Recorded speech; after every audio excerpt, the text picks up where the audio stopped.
Hello, World Wide Web. Welcome back to Hangin' With. I'm GW Pomichter. Thanks for logging on and tuning in. If you haven't already, we'd appreciate it if you'd go ahead and subscribe for us. Just go on down that little red button, hit subscribe. Not you, subscribe. Do that right now. Great. If this is your first time, thanks for hanging with us. We are at ReCon 2016, hosted by the Historical Miniature Games Society, who are celebrating their 20th anniversary at the International Palms Resort here in Orlando, Florida. And we are hanging with Thomas Rupert, who is a gamer here this weekend and hosts many of the games and tournaments that happen throughout the country. Because you came a long way for yes, this event. Did. He's all the way from Seattle, everybody, which is the other side of the country. There's actually another side of the country, another coast, and that's where Thomas came to us for. So welcome. Thanks for hanging with us, Thomas. Thank you. Appreciate it. In addition to being a gamer, and he's coming all the way from Seattle to meet up with some other gamers, Thomas is a Navy vet, and you currently work in the shipyard. Yes. Yes, you do. Yep, work for the Department of Defense. Department of the Defense. Awesome. Well, thank you for your service before and after. Well, thank you, and thank you for yours. Yes, sir. So let's talk about gaming. Right. When I was invited, we were invited, the show, to come into the Gamers Conference. In my mind, in my brain, I was picturing thousands of my children. And I have been pleasantly surprised to find a lot of us. Oh, yeah. A lot of us guys, and a big community here. So when did you first become interested in gaming and that kind of thing? Oh, around 7th grade. Actually, you just interviewed Gavin a little bit ago. Gavin and I have grew up together. We met in junior high school, and we both started gaming. You let him join the Air Force. What kind of a We grew friend? up in Colorado Springs. It was Zumi Central. the I was supposed to academy's join the there. Air Force, too. Oh, okay. Well, there aren't a lot of oceans Yeah. in Colorado. No, there's not. My dad was a Navy and an Air Force veteran, so it was kind of like he was pushing me toward the Air Force, and they offered me security. No. No. Okay, all right, I get it. What did you do in the Navy? In the Navy, I was what they call a fire control technician. Basically, I shot torpedoes. Really, I was electronics tech. Okay. I worked on the fire control systems, fixing the electronics, and operating them to shoot torpedoes. Okay, so 7th grade, you guys start gaming together, Yep. you and Gavin, and Yep, we started doing some role-playing D&D, GHQ Micro Armor, kind of expanded from there. We both went different directions, went off in the military. I did a lot of role-playing games when I was in my tech schools in Groton, Connecticut with different guys. Ended up on my first boat in Charleston, South Carolina, and that's I did some gaming down there. Was still doing a lot of Micro Armor stuff, but most of it was painting. Hard to find people down there to play with. My mother-in-law bought me a gift certificate at the local gift shop. Found this box set for a game called BattleTech. And in the store, I'd been painting armor, now for those that don't know camouflage and about stuff. this game, BattleTech, we talked a little off camera before. Yep. This is actually what you might call the ancestor of Mech Warrior. Mech Warrior, of the Mech Warrior games. which now the younger guys won't even know what that is. That was way before Battlefield. That was these were where you find the mechanical robot that you drove and battled out, and you did this more of a board. Yes, it was a hex-based board game. Okay. And it was one of those we found I'm looking for something to buy. I got this $25 gift certificate. There's this great set. Oh, it's got miniatures in it. The game shop called the Green Dragon in Charleston, South Carolina, where I was there. The owner's wife, Adriana, was a fantastic artist. They had all these really cool painted figures for this game. Okay, I'll try that. Wow. Picked it up, and Gavin was actually stationed in North Carolina at the time. He came down for the weekend. It was right after my son was born, and I had my 2 stepkids, and I was watching the kids. Sent the wife off for a weekend with one of her girlfriends. I'm like, you guys go do something. We're going to hang out here. It was like a 3-day weekend. Gavin and I, read the rules during the day.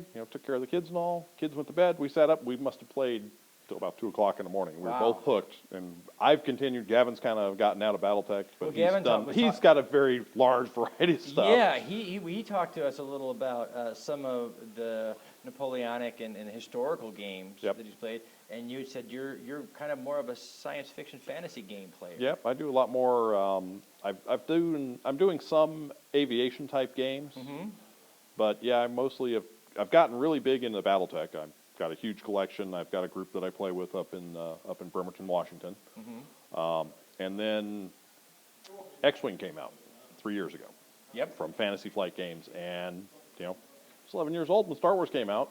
Was a Star Wars geek in the military. When you're on a submarine underwater for 90 days or longer, you read a lot of books. If you get a chance to go back and watch some more Hangin' With, you're going to love it, because we got a chance to talk to, first, you had mentioned earlier, starting back in the day playing D&D and other games like that. We got a chance to interview Troy Dennings, one of the original designers of D&D, also writing for the Star Wars Extended Universe. Yes. And we also had an opportunity to interview Alan Dean Foster. Oh, awesome. And what an amazing guy to talk to, amazing life. Oh, yes. But we talked to him a little bit about Star Wars just before his novelization of Episode 7 came out, which, for those who haven't read it, a lot more detailed than we were able to see on screen. Always is. And it does give you a chance to, I personally I loved Episode 7. I thought it really brought us back into what felt like episodes 4 through 6 again.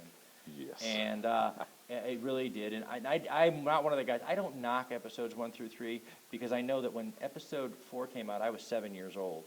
And I loved it, which meant that as much as my parents thought it was, game-changing, they probably didn't love it as much as I did. Yeah, I can get that. And so the fact that my 7-year-olds and my 8-year-olds loved Episode 1, and I was, underwhelmed, I thought, oh, they just put me in my dad's seat. That's what they did.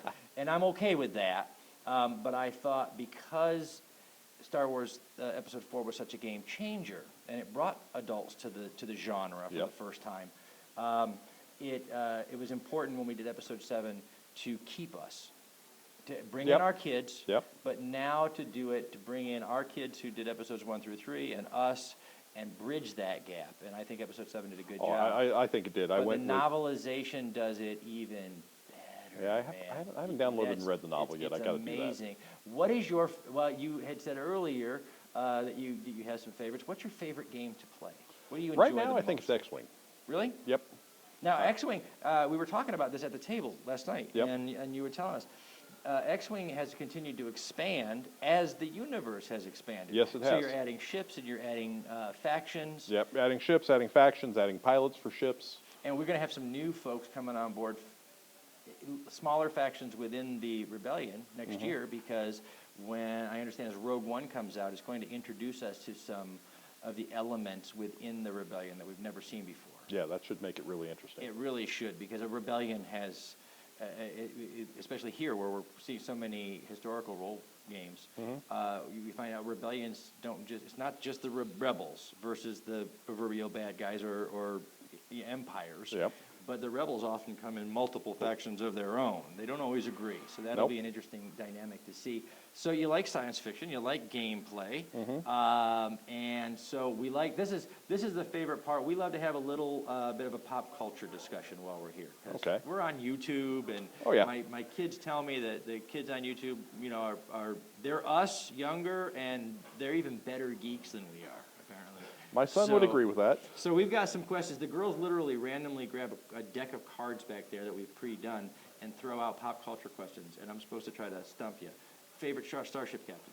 Kirk. Captain Kirk. Yep, the new one. Actually, the new one. I like the new guy, but I like Chris Pine better. Amazing. He does an amazing job. I was a Captain Kirk fan with William Shatner for years, and watching William Shatner play with that dynamic as he got older was a lot of fun too. But Captain Kirk kind of exists for me in a universe like Superman. I know that if you give him 30 years, he'd have to age, but in my mind, he never does. So it was fun to watch Chris Pine go back and reinvigorate a young Kirk. I thought that was I thought that was great. Give me somebody timeless, because Captain Kirk, really, let's face it, he's Superman. He's not. He's timeless. And so that was really great. They want to know out there in the YouTube land, the World Wide Web, who's your favorite bad guy? Oh, that's a hard one. It's probably Darth Vader. Darth Vader, he is the biggest and the baddest, right?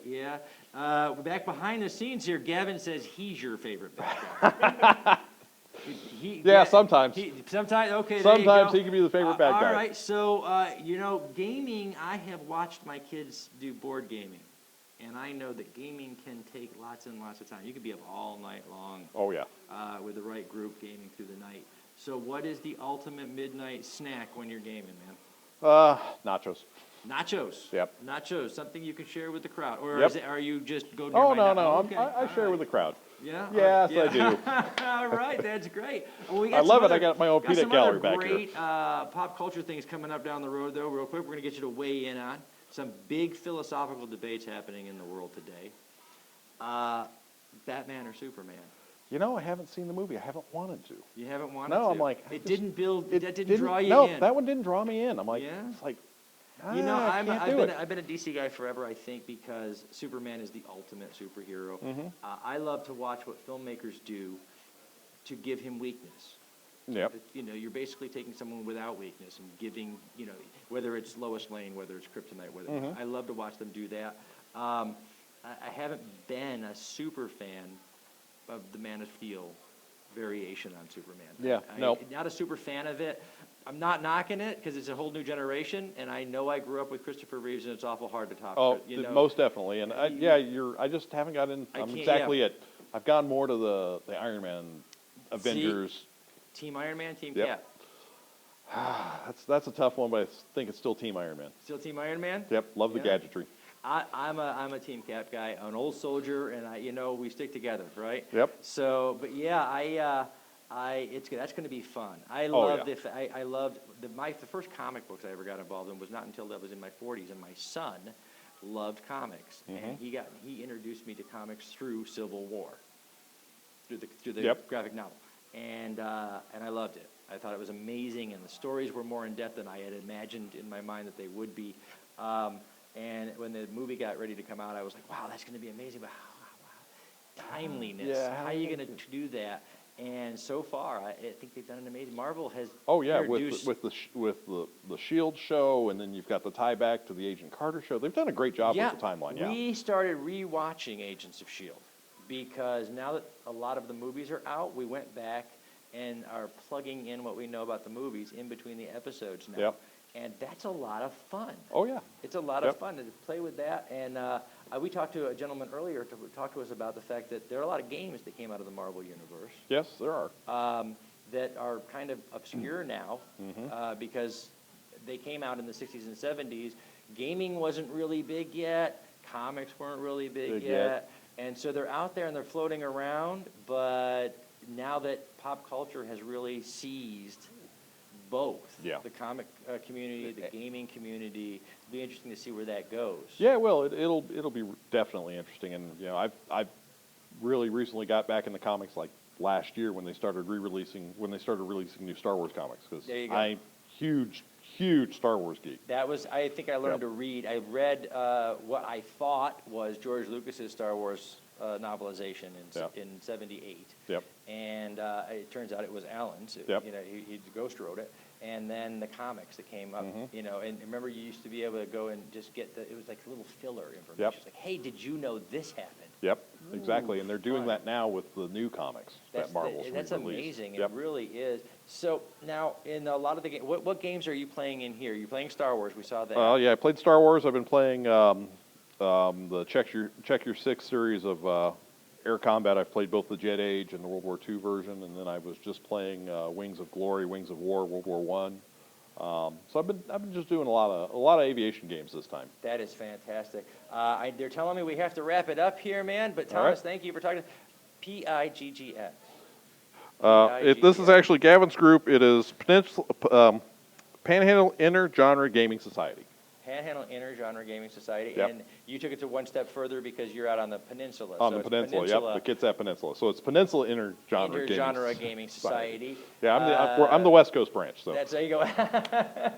We have that too. The Hangin With Show, we have a Hangin With LA. yeah, I heard you talking about that earlier. So the World Wide Web is an amazing thing. It keeps us in touch with old friends, gets us in touch with new friends, and it spreads us a little bit thinner, as it were. So, but we're going to have to wrap up here, folks. We're going to thank our partners over at Something Unique Magazine, Books, Chocolate, and Wine, the Florida Book News, Authors for Authors, Wordfire Press, our great new friends here at the Historical Miniature Games Society, the South Chapter, celebrating their 20th anniversary. We have been hanging with Thomas Rupert at the International Palms Resort on the world-famous International Drive in Orlando, Florida, for ReCon 2016. I'm GW Pomichter. Thanks, Thomas, for hanging with us. We really do appreciate it. Thanks for having us here, folks. And remember, subscribe, log on, tune in, and see who we're hanging with next.